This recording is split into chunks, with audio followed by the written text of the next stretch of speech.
Damas y caballeros, sean bienvenidos nuevamente a su programa favorito de televisión. Esta noche nos adentraremos mucho en una de las historias que marcan más al país, el Maximato. Vamos a abrir un nuevo segmento llamado Entrevistando Leyendas, en las cuales ustedes conocerán a los hombres que marcaron el país entre 1928 y 1934. Sean bienvenidos nuevamente a este nuevo segmento Entrevistando Leyendas con Dilema.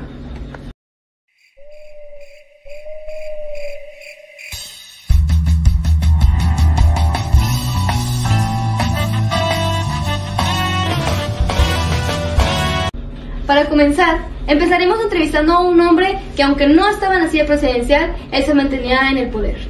Vivió entre las sombras, pero sin duda él sabía cómo hacer que su voz se escuchara.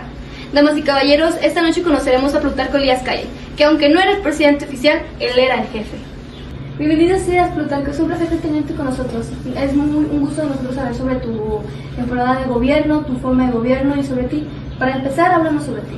Claro que sí, Dorina. Para empezar, déjame decirte que es un gusto que me hayas invitado aquí el día de hoy. Para los que no me conocen, mi nombre completo es Plutarco Elías Calles. Mi nacimiento es el 25 de septiembre de 1877 y contándoles un poquito de mi vida personal, pues yo quedé solo desde muy chico. Mi madre murió y quedé huérfano y mi padre me abandonó. Pasando a lo político, en 1901 comencé a participar en actividades políticas en el Club Verde. Grupo opositor a Rafael Izabal, ¿no es así?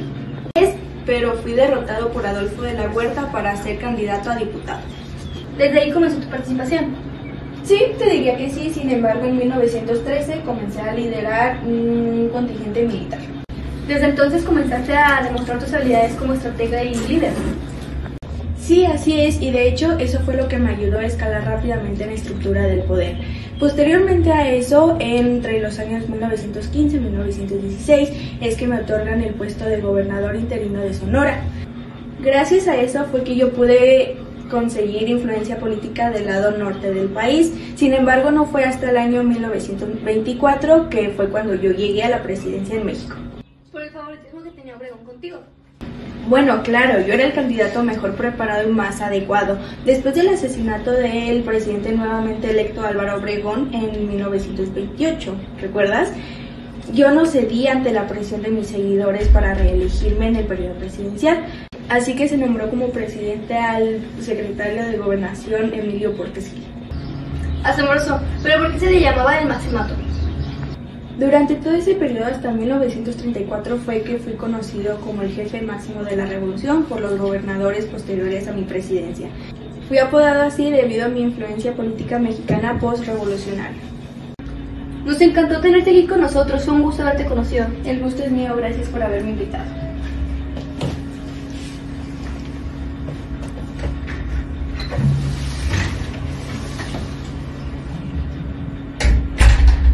Pasamos con ustedes, chicas.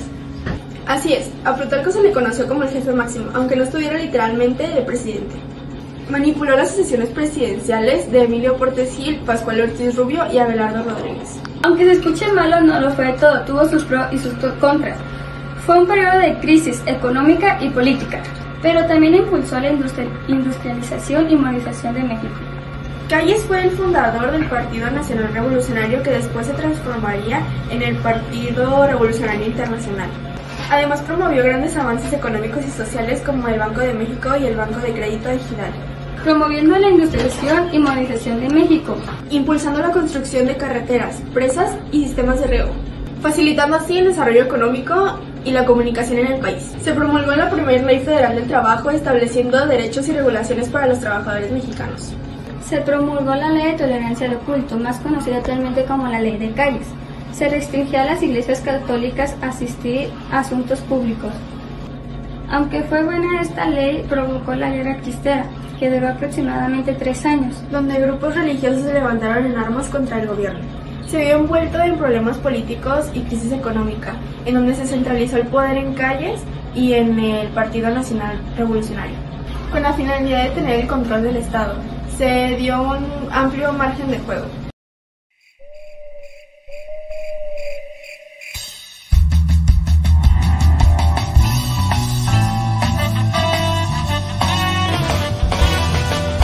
¿Sabían que a veces el que se encuentra en la silla presidencial no es el que tiene más poder? Pues ahora les hablaremos de Emilio Portes Gil, que aunque ocupó la silla presidencial, el verdadero poder estaba en otro lugar. Bienvenido a nuestro programa, Gil. Muchas gracias, es un gusto estar aquí. El gusto es nuestro. Ahora háblanos de ti. ¿Quién es Emilio Portes Gil? Soy un expolítico y abogado mexicano que se desempeñó como presidente interino de México desde 1928 hasta 1930. Nací el 3 de octubre de 1890 en Ciudad Victoria, Tamaulipas. Crecí en una familia modesta y destaqué por mi inteligencia y desempeño en los estudios. Estudié Derecho en la Escuela Libre de Derecho y me convertí en un abogado en 1915. ¿Cómo inició tu historia en la política? ¿Cómo fue que inició? Mi pasión por la justicia social me llevó a involucrarme en la política. Me uní al movimiento revolucionario de Venustiano Carranza. Posteriormente apoyé a Álvaro Obregón contra Carranza en las elecciones de 1920. Después de la muerte de Obregón asumí la presidencia interina de México. Para nada, en las políticas y en las guerras uno busca lo mejor para sí mismo, algo que asegure el triunfo. Bueno, tengo entendido que por tus grandes habilidades de liderazgo y habilidades en la política te tenían como un líder muy buen, respetado y admirado por muchos. Se podría decir, implementé varias medidas para promover el desarrollo social y económico del país, también medidas para acelerar el proceso de reparto de tierras hacia los campesinos, lo cual mejoró la calidad de vida de muchos mexicanos. Incluso puse un fuerte énfasis en la educación como un medio para promover el desarrollo social y económico del país. Tengo entendido que fuiste tú el que puso un acuerdo con la Iglesia Católica para ponerle fin a la guerra cruzada. Sí, digamos que otra cosa que me caracteriza es el don para unir a las personas. Y ahora cuéntanos, ¿cómo fue tu forma de gobierno? Un gobierno interino, y al igual que Plutarco entró por influencia de Obregón, yo entré por influencia de Calles, y en mi gobierno se creó el PNR en 1929. Eras considerado un títere, pero hiciste muchas cosas en tu gobierno, ¿no es así? Como ya lo había mencionado, hice la reforma agraria, la educación como un medio para promover el desarrollo social, la reconciliación con la iglesia y más. Es un gusto conocerte, Emilio. Gracias por venir. A ustedes por invitarme.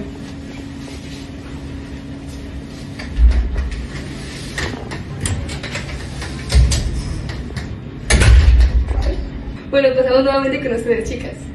Portes Gil era conocido por su carisma y por su capacidad de liderar y de unir a las personas. Era un hombre con principios y valores comprometido con la justicia social y la democracia. Su liderazgo y visión política lo convirtieron en un líder respetado por muchos.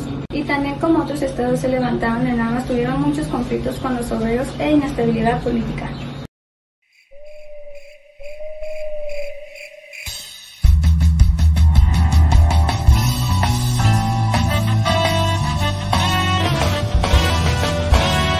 Con la influencia del jefe máximo y un contexto político alterado, el poder parecía estar distribuido de una manera poco clara. ¿Era en realidad Pascual Ortiz Rubio el presidente que el país necesitaba o simplemente era un peón más del tablero de ajedrez? Bienvenidos días, Pascual, es un placer tenerte con nosotros esta noche. Sí, igualmente. Perfecto, ¿te parece si hablamos primero de tu vida? ¿Quién es Pascual Ortiz Rubio? Mi nombre completo es Pascual José Rodrigo Gabriel Ortiz Rubio. Soy un militar, ingeniero, topógrafo, diplomático y político mexicano. Nací el 10 de marzo de 1877 en Morelia, México. Estudié en la Universidad de Michoacán en San Nicolás de Hidalgo. ¿Qué más te llamó la atención del mundo de la política y qué hiciste para entrar? Quería entrar por participar en la reconstrucción del país después de la revolución. Me interesaba mucho la modernización, sobre todo en la educación, y mi primer movimiento fue el maderista en 1910, apoyando a Madero contra la dictadura de Porfirio Díaz. Grandioso, literalmente empezaste de nada, pero ahora cuéntanos sobre tu gobierno. Inicié mi campaña el 26 de mayo de 1929 en Hidalgo, pero fue interrumpido el proceso electoral por la revolución escobarista. ¿Y quién lo encabezó? Fue encabezado por el general José Gonzalo Escobar, que sería el último intento de los obregonistas al oponerse al maximato. El 17 de noviembre se hicieron las elecciones en las que salí triunfante, pero no fue hasta el 5 de febrero de 1930 que fue la toma de posesión. Háblanos de tu gobierno. Les contaré todo a partir de mis notas. El 26 de septiembre de 1930 se hizo pública la llamada Doctrina Estrada, que sustenta la tesis de no intervención y autodeterminación de los pueblos. El 1 de mayo de 1931 se establecieron relaciones con la República Española y México.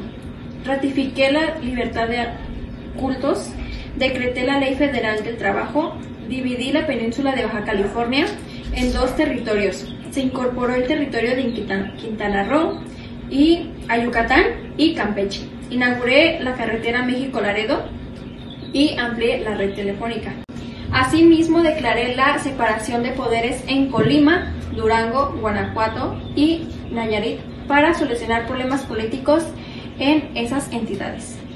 No fue solo eso, también creé múltiples escritos como Historia de Michoacán de 1920, La Revolución de 1910, Apuntes históricos de 1919, Memorias de un penitente 1916, Apuntes geográficos del estado de Michoacán de Ocampo 1917, Discursos políticos de 1929 y más.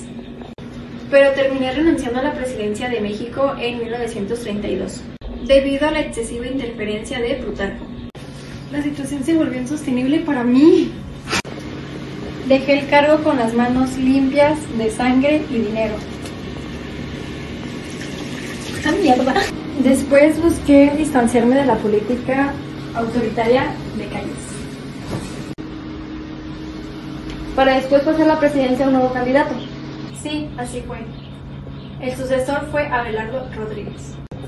Me encantó estar aquí, pero tengo el tiempo contado y debo irme. Su presidencia duró tan solo 2 años, del 5 de febrero de 1930 al 2 de septiembre de 1932. Aunque parezca buena, la presidencia de Pascual tuvo muchos malos momentos. Empezando con las muertes de varios participantes del nuevo partido. Aparte, durante las elecciones posteriormente ganadas por Pascual, se realizaban numerosas apresiones y cerca de un mes después se descubren más de 100 cadáveres de pascocilista en Topilejo. Entre los que se encuentran son los del general Ibarra, del ingeniero Ricardo González Villa, de Roberto Cruz Sequera y J. López Aguilera.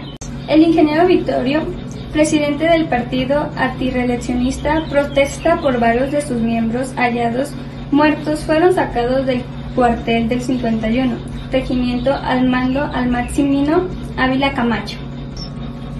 Ortiz Rubio forma su gabinete con callistas, como Amaro, Casaurán y Luis León, así como con obregonistas de la talla de Portes Gil y Aaron Sainz.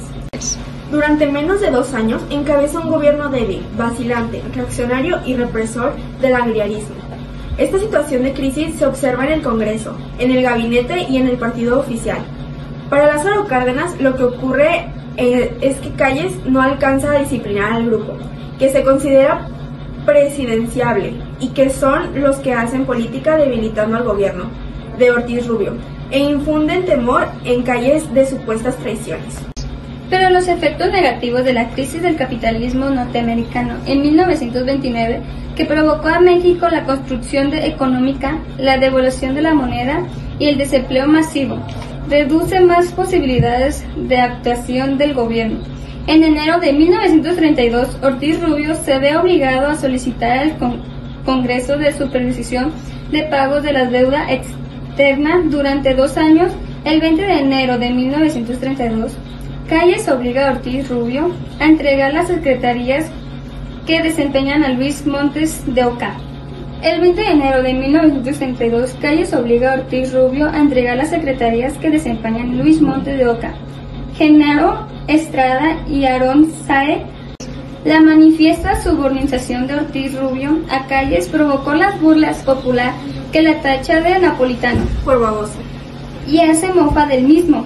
El que vive en esta casa es el señor presidente, pero el señor que aquí manda vive en la casa del frente.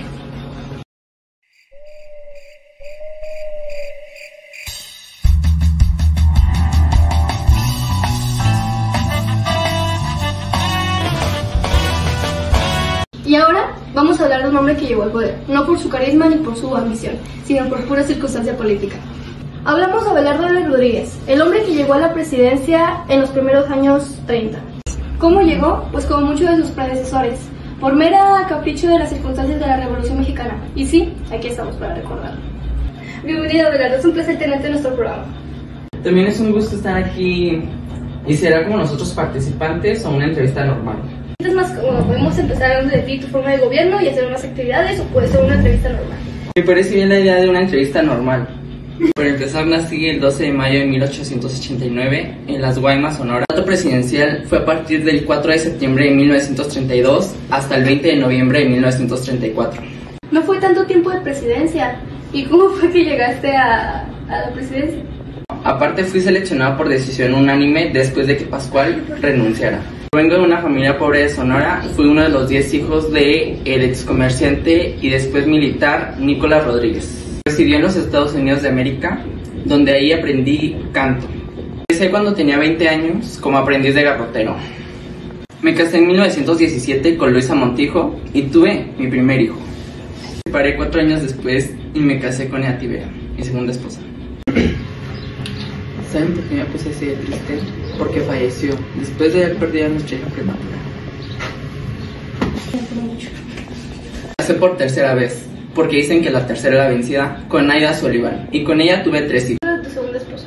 Pero yendo a lo de tu estudio de canto, ¿por qué no nos demuestras una pieza? Tengo 3 viejas señores viviendo en la misma casa, no se pelean ni discuten. ¿Cuál es el mundo de la política? ¿Qué fue lo que más te llamó la atención? ¿Qué fue lo que hizo que dijeras, sí, yo quiero estar en la política? Mi primera incursión en la vida pública fue especialmente como empresario y comerciante, especialmente en el sector agrícola. Durante la Revolución Mexicana me acerqué a las fuerzas revolucionarias, lo que me permitió acercarme al poder de manera indirecta. Bueno, ahora sí te dejo, puedes pasar con la chica y continuar con tu entrevista. Bienvenido seas a Bravo. Gracias, es un gusto. Y cuéntame sobre tu gobierno. ¿Cuáles son las acciones que marcaron al país? Bueno, para no olvidar ninguna, las traigo todas anotadas en este papel. Primero que nada, promulgué la reforma antirreeleccionista de la Constitución, que evitaba la reelección inmediata de todos los cargos de elección popular, que se inauguró a partir del 29 de abril de 1933. Reformé la ley del patrimonio ejidal. Otorgué por decreto el 2 de mayo de 1933 el completo control de cambios del Banco de México. Creé el Banco Hipotecario y de Obras Públicas. Hoy lo conocen ustedes como el Banco Nacional de Obras y Servicios Públicos, Banobras. Uno de los pocos bancos paraestatales que comenzó a funcionar en febrero de 1933. Fundé Nacional Financiera, impulsé una ley contra los monopolios, la creación del Departamento de Trabajo y establecí el 5 de enero de 1934 el salario mínimo. Y el 10 de octubre del mismo año reformaste el artículo 3 de la Constitución para establecer la educación socialista, ¿no? De igual manera exigí a la Iglesia que se sujetara a la ley y hubo enfrentamientos políticos serios en el clero de Veracruz, Tabasco y Jalisco. También la Compañía de Petróleos de México, Petromex, antecesora de Pemex, negocié el pago de la deuda externa, promulgué la Ley de Servicio Exterior. ¿Y también tú inauguraste el Palacio de Bellas Artes? Sí, el 29 de septiembre de 1934. Que inició su construcción en 1904. Bueno, eso ha sido todo por hoy. Espero vernos la siguiente semana. Esto fue Dilema.